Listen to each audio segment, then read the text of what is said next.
Welcome to your storytelling. Enjoy the stories, and don't forget to subscribe. She moved in next door on a warm summer afternoon, cradling a baby in her arms. I stood at my window, watching her unload boxes with the help of a mover. My husband walked in, glancing out the window. When his eyes landed on her, I saw a flicker of something I couldn't quite place. Shock, maybe even guilt. "New neighbors?" he asked, his voice unusually tight. I nodded, feeling unsettled. Her gaze lingered on him for just a second too long, and the pit of my stomach twisted with unease. Something wasn't right. Rebecca knocked on our door the next day, introducing herself with a sweet smile and a soft-spoken voice. Her baby cooed in her arms, its chubby hand gripping a rattle. I invited her in, offering coffee. My husband appeared in the kitchen, freezing the moment he saw her. "Rebecca," he said, his voice cracking slightly. She smiled knowingly. "It's been a while." My chest tightened. How did they know each other? Rebecca's eyes flicked to me, and I could almost hear the unspoken words between them. That night, I couldn't sleep. The baby's cries echoed through the thin walls between our houses, but it wasn't just the noise keeping me awake. The sound stirred something in me, something I couldn't explain. It felt familiar.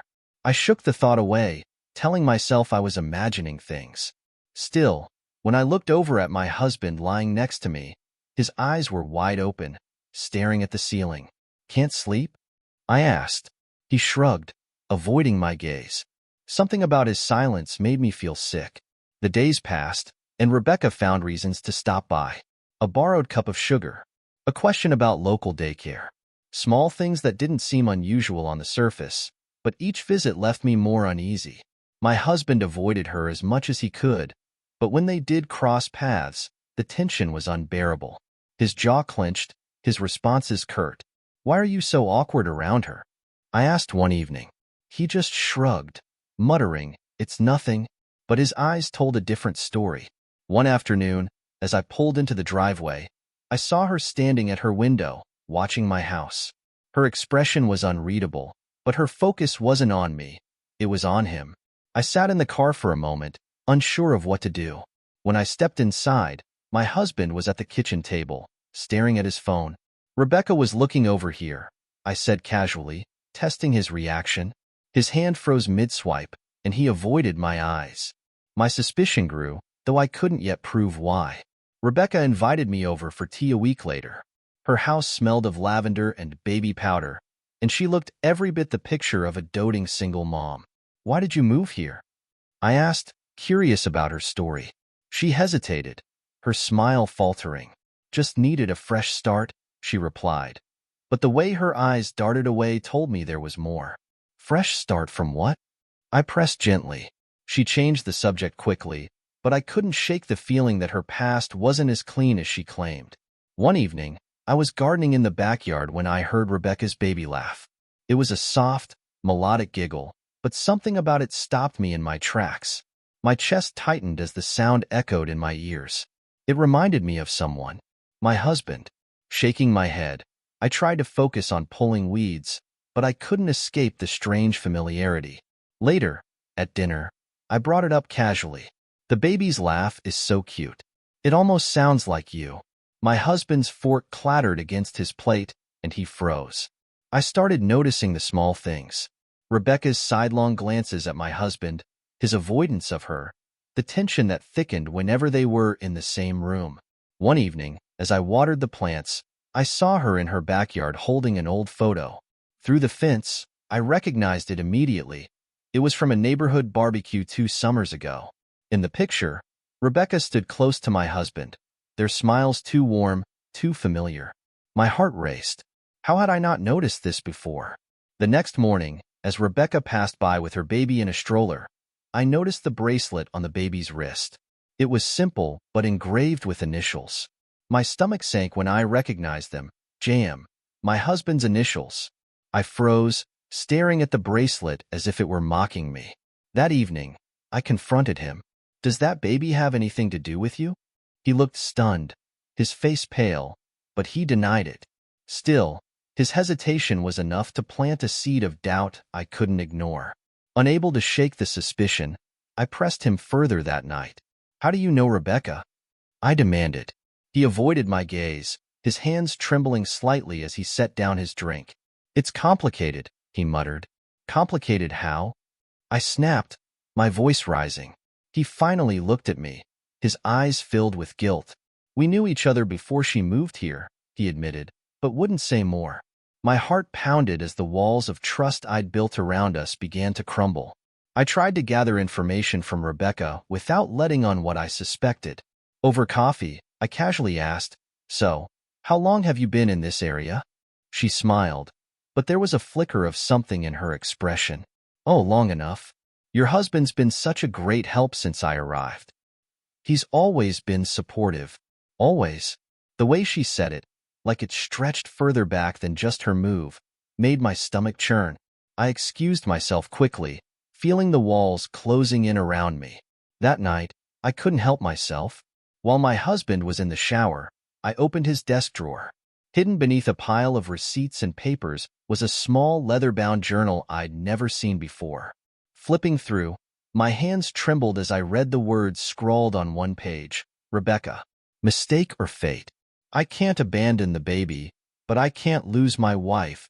The words blurred as tears filled my eyes. I slammed the journal shut, my breath coming in short gasps. The next day, I waited for him to leave before searching again. In the back of his drawer, beneath some old files, I found it, a torn photograph. It was of him holding a baby. The edges were jagged, as if he tried to destroy it but couldn't bring himself to finish the job. My hands shook as I pieced it together in my mind.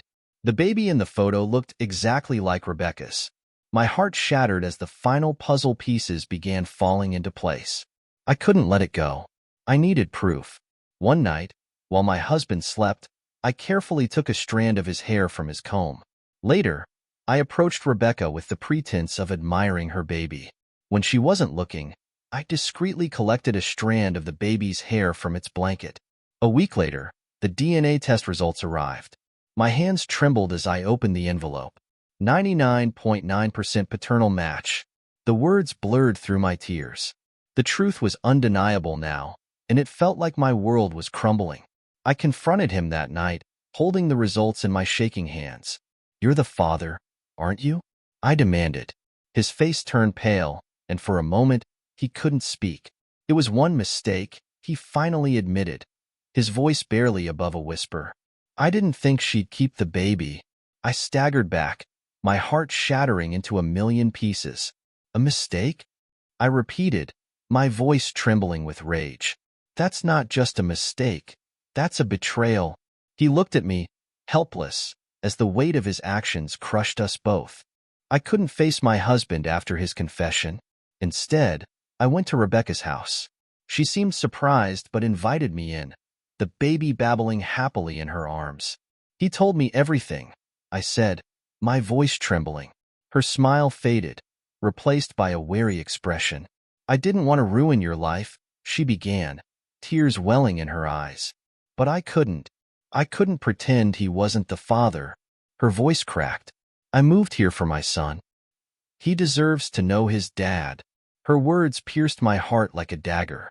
When I returned home, my husband was waiting for me, his face etched with guilt. "Please, let me explain," he pleaded. But I couldn't bear to hear more. "Explain what?" I snapped. "That you fathered a child with the woman next door? That you hid it from me?" He looked at me helplessly, his shoulders sagging under the weight of his mistake. "I was scared," he admitted. "Scared to lose you." His words, meant to comfort, only fueled my anger. "You already lost me the moment you lied." The neighborhood buzzed with whispers. People began noticing Rebecca's baby and the uncanny resemblance to my husband. Their stares followed me everywhere, and I felt their pity like daggers in my back. One neighbor, Mrs. Callahan, stopped me at the mailbox. "Are you okay, dear?" she asked, her eyes full of concern. I forced a smile, refusing to let her see me crumble.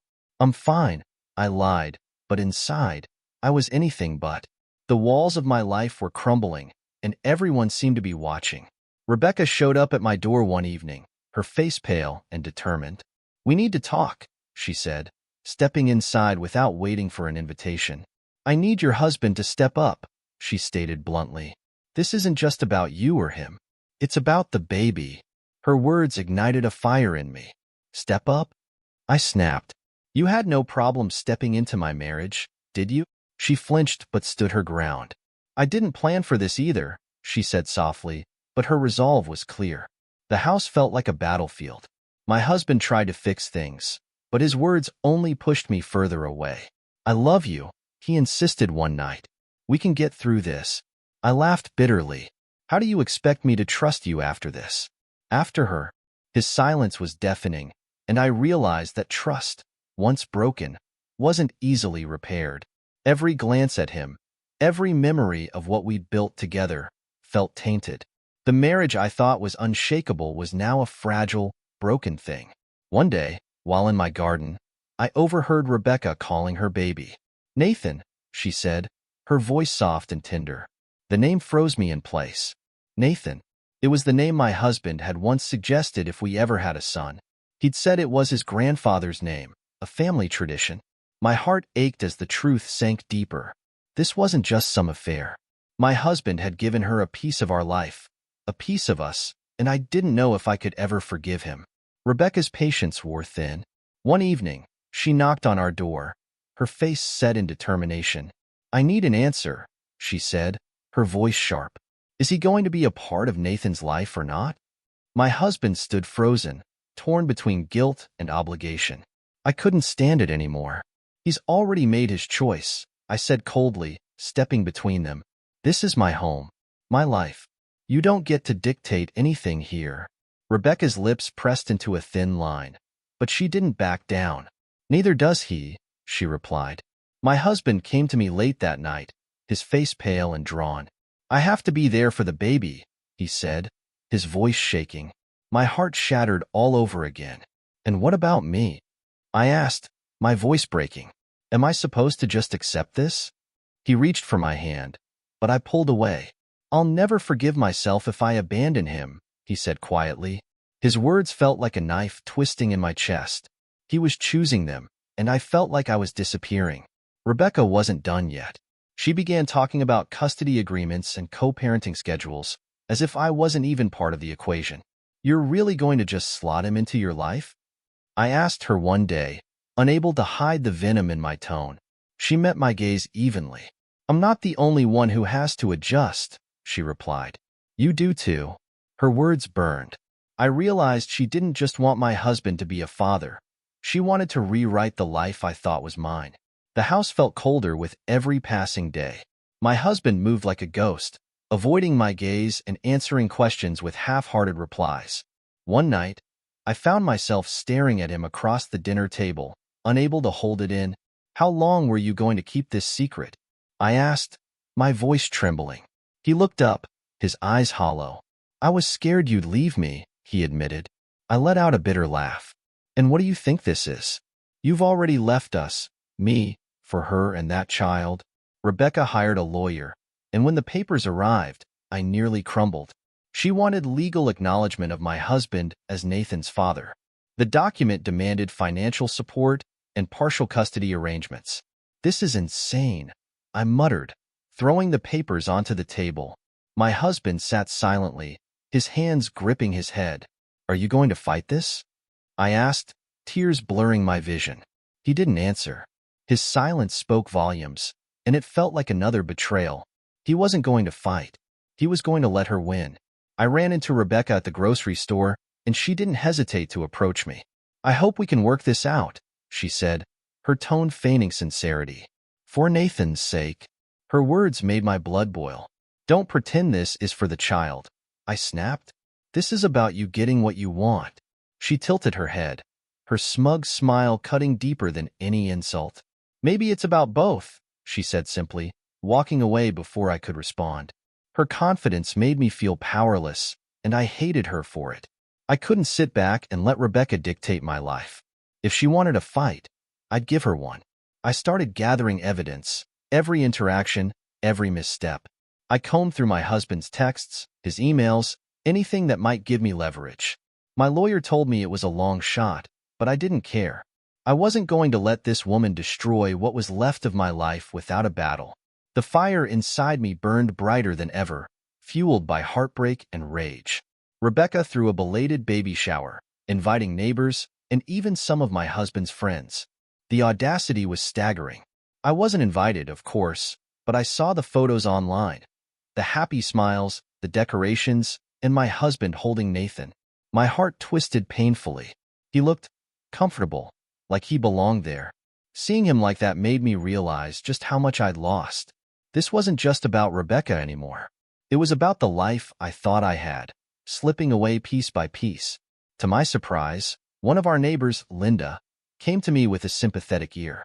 "I don't trust Rebecca," she said one afternoon over coffee. "Something about her doesn't add up." Linda told me she'd seen Rebecca meeting with another man before she moved in, a man who looked suspiciously like Nathan. "Are you saying my husband might not be the father?" I asked, my heart racing. Linda shrugged. "I'm saying it's worth looking into." For the first time in weeks, I felt a spark of hope. Fueled by Linda's revelation, I hired a private investigator. If Rebecca had been lying about the paternity, I needed to know. Days turned into weeks as I waited for answers, the tension in my house thick enough to choke on. My husband noticed my newfound determination but didn't ask questions. Maybe he was too wrapped up in his guilt to care. Or maybe he didn't want to know what I was up to. Either way, I was determined to uncover the truth, no matter the cost. The investigator finally delivered his report, and what I read left me reeling. Rebecca had been involved with another man just months before Nathan was born. His name was Robert, and he lived 2 towns over. I stared at the photo of him, noting the striking resemblance to Nathan. My hands shook as I realized the implications.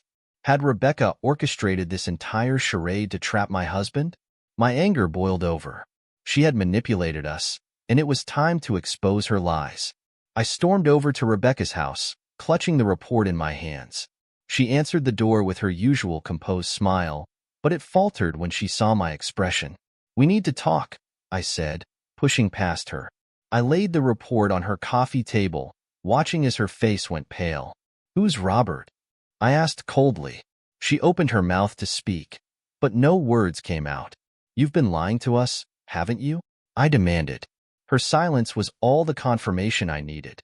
I showed the report to my husband that night, expecting relief, maybe even anger at Rebecca, but his reaction stunned me. He looked devastated. "It doesn't change the fact that I've been a part of this baby's life," he said softly. "I can't just walk away now." His words cut me deeper than I thought possible. Even with the truth in front of him, he was still choosing them. I realized then that no amount of evidence could undo the damage that had already been done. Rebecca came to my door the next morning, her face streaked with tears. "I'm sorry," she said, her voice trembling. "I thought Nathan was your husband's child." "I didn't mean to," she trailed off, unable to finish. Her apology rang hollow in my ears. "You destroyed my marriage," I said, my voice cold. "Sorry isn't enough." She nodded, tears streaming down her cheeks. "I'll move," she said quietly. "I'll leave you both alone." But as much as I wanted her gone, I knew it wouldn't fix what was broken. True to her word, Rebecca began packing her things. I watched from my window as boxes piled up on her porch. My husband was unusually quiet during those days, avoiding the topic altogether. When I asked if he'd spoken to her, he shook his head. "What would I even say?" he muttered. Her departure felt like a small victory, but it didn't ease the ache inside me. She might be leaving, but the damage she caused was here to stay. My marriage was still fractured beyond recognition. The day Rebecca left, she stood on the driveway, cradling Nathan. I caught a glimpse of my husband standing at the window, his eyes filled with sadness. He didn't go out to say goodbye, and I couldn't decide if that was better or worse. As the moving truck pulled away, I felt a strange emptiness settle over me. I thought her leaving would bring closure, but it didn't. Instead, it left behind an unresolved tension, like a storm that had passed but left the air heavy and suffocating. With Rebecca gone, the house felt eerily quiet. My husband and I barely spoke, the silence between us louder than any argument. I spent my days cleaning rooms that didn't need cleaning, just to avoid sitting still. He buried himself in work, coming home late and leaving early. We were living under the same roof, but we might as well have been strangers. The weight of everything, his betrayal, her lies, the baby, hung over us like a dark cloud, and neither of us knew how to move forward. Linda came over one afternoon, bringing coffee and her no-nonsense attitude. "You need to stop waiting for him to fix this," she said bluntly. "If you want to save your marriage, you have to decide if it's worth saving." Her words hit me hard. Was it worth saving? I didn't know anymore. But the thought of walking away terrified me just as much as staying. "He has to want it too," I said quietly. Linda nodded. "Then make him choose. You can't live in limbo forever." That night, I sat my husband down. "We can't keep doing this," I said, my voice trembling. "Either we fight for this marriage, or we let it go." He stared at me, his face unreadable. "I want to fix this," he said finally, "but I don't know how." His honesty was both comforting and heartbreaking. "Then we need help," I said. "Counseling, therapy, something?" He nodded, and for the first time in months, I felt a glimmer of hope. It wasn't much, but it was a start. We went to our first counseling session together, both of us nervous and unsure. The therapist, a calm woman named Dr. Miller, asked us to talk about what brought us there. My husband hesitated, but I dove in, recounting everything: the affair, the lies, the baby. It was painful to say out loud, but it felt like a weight lifting off my chest. When it was his turn, he broke down, admitting his guilt and fear. For the first time, I saw just how broken he was, too. Therapy forced us to confront things we'd been avoiding. My husband admitted he'd felt trapped in our marriage long before the affair. "You seemed so perfect," he said one day. "I didn't know how to tell you I wasn't." His words hurt, but they also made sense. I'd been so focused on building the perfect life that I hadn't noticed the cracks forming underneath. It wasn't an excuse for what he'd done, but it helped me understand. And understanding, I realized, was the first step toward healing. As we continued therapy, I found myself growing angrier. Not just at him, but at myself. How had I let this happen? How had I ignored the signs? Dr. Miller encouraged me to express my anger, to let it out instead of holding it in. One session turned into a shouting match, with both of us airing grievances we'd buried for years. It was ugly, but it was also cathartic. For the first time, I felt like we were being honest with each other, even if it hurt. Rebecca sent a letter a few weeks after moving away. In it, she apologized again and said she'd had a paternity test done. Nathan was Robert's son after all. My husband wasn't the father. I stared at the letter, my emotions a whirlwind. Relief, anger, sadness, they all collided at once. I showed it to my husband, and he sat in silence for a long time. "I don't know what to feel," he admitted. Neither did I. The truth didn't erase the betrayal, but it did change everything. With the truth out, the focus shifted to rebuilding what was left of our marriage. It wasn't easy. Every step forward felt like a battle, but we kept going. We started spending more time together, rediscovering the parts of our relationship that had been buried under years of routine and neglect. It was like learning to walk again. Awkward, painful, but necessary. I didn't know if we'd ever be the same, but for the first time in a long time, I felt like we were moving in the right direction. We weren't the same people we had been before. That much was clear. Therapy forced us to see that the marriage we were trying to fix no longer existed. "We have to create something new," Dr. Miller told us. Something better. It was a strange concept, almost like starting over. We talked about what we wanted, what we needed from each other. It was painful to admit our past failures, but it also gave us a sense of freedom. Maybe, just maybe, we could build something stronger. One evening, we laughed together for the first time in months. It was something silly. He made a terrible joke about the burnt dinner I'd made, and instead of rolling my eyes, I laughed. Really laughed. It felt like a crack in the wall we'd built between us. I saw a flicker of the man I fell in love with, and it reminded me why I was fighting so hard. It wasn't a big moment, but it was a step forward. And right now, small victories were everything. I thought forgiving him would be the hardest part, but forgiving myself was worse. I blamed myself for not seeing the signs, for letting my marriage reach a breaking point. Dr. Miller reminded me that blame wouldn't fix anything. You can hold him accountable without carrying all the guilt, she said. Slowly, I started to let go of the self-blame. I wasn't perfect, but I'd done my best. And if I was going to give this marriage a second chance, I had to stop punishing myself for the past. One morning, as the sun streamed through the windows, he handed me a cup of coffee. Thank you, I said, and for the first time in a long time, I meant it. We weren't magically healed, and there were still scars. But we were trying, really trying. The betrayal, the lies, the pain. It would always be part of our story. But it wasn't the end of it. Do you think we'll make it? I asked him. He took my hand, his grip firm. We're already making it, he said. And for the first time, I believed him.